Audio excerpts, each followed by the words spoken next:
brisk autumn day here in Canary Wharf. My name is Barnbrook and I'm a London Assembly member on the GLA. The reason I'm actually standing here is quite obvious. You're all fully aware by now of the credit crunch, not only hitting America and the rest of the world, but really having an impact here in Britain.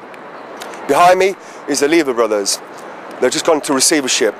Now this all started last year when the housing market in the States was coming to fault by unscrupulous dealings with giving mortgages out.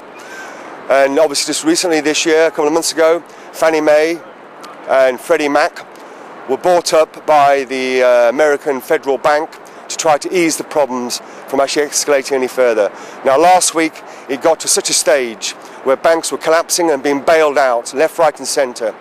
However, it has not yet come to acknowledge that this government of ours, the Labour government, will actually assist those most vulnerable. They keep talking about it but doing nothing about it.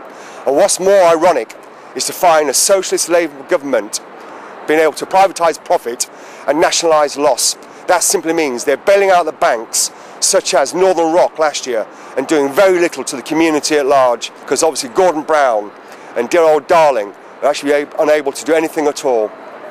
Now this effect may actually end up seeing in the next couple of months between 4,000 to 6,000 jobs going in the City of London and here in Canary Wharf, simply because of bad practice.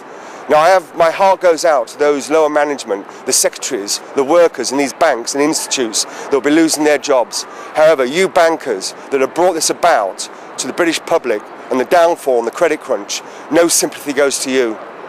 We have to now wake up and start monitoring the activities of banks and lending and insurance companies, or else by the end of this year you may find not the 2 million people estimated by government, but maybe 2.5, 3 million people out of work. As the banks go down, the repercussions will go nationwide to every aspect of our living. As I said, from utility bills going up, to the cost of transport going up, to the cost of oil going up, for the fact of moving around the capital city, going to work and going about your leisure may be something of the past, and you may now be facing a depression worse than that of the 20s and 30s. Well, there you go. I've just spoken to about 20-30 people in banking, both the Lehman brothers and also in Canary Wharf. It has affected most of them, I'd say 70%. A lot of them now looking for jobs, and also one or two, fortunately, have gone back up. But speaking to people there, they seem to feel this is the way the banking's worked and always will work, unregulated and simply affecting people on the way up in life. Every single person I've spoken to are unwilling to actually talk to me, and their words are, it's too sensitive. We're looking for jobs now, and going to camera simply will hamper or even hinder their possibility of getting a job in the future. This has not stopped. It may have slowed down for the moment, Monday, today, the 22nd, but this will continue. Every single person I've spoken to said you haven't even seen the start of this problem. Thank you.